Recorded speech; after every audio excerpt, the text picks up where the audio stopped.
secret, quand soudain elle réalisa.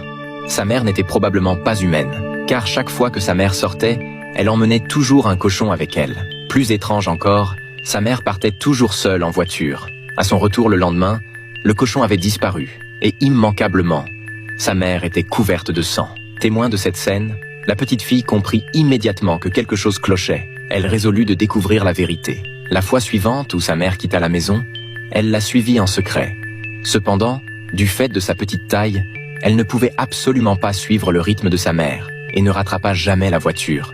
Mais elle ne se découragea pas. Plus tard dans la journée, voyant sa mère occupée à ses tâches ménagères, elle s'approcha timidement, avec l'intention de lui demander pourquoi elle emmenait toujours le cochon avec elle lorsqu'elle sortait.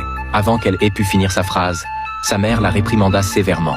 Voyant le visage de sa mère se tordre de rage, la petite fille, terrifiée, n'osa plus dire un mot.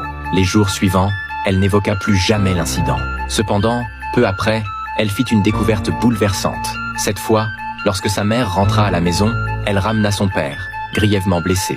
Cette scène anéantit la petite fille. Cette nuit-là, elle se glissa silencieusement jusqu'à la porte de la chambre de ses parents.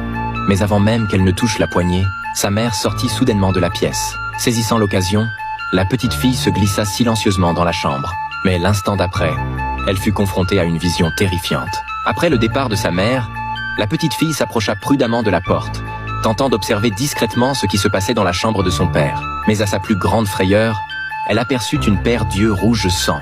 Cette vision la terrifia, et dès cet instant, elle n'osa plus jamais jeter un coup d'œil dans la chambre de ses parents. Mais à ce moment précis, elle fit un cauchemar. Dans son rêve, elle se retrouvait dans la chambre de son père, où son père était allongé sur le lit, l'air profondément souffrant. Par curiosité, la petite fille lui demanda ce qu'il faisait. Mais avant qu'il ne puisse répondre,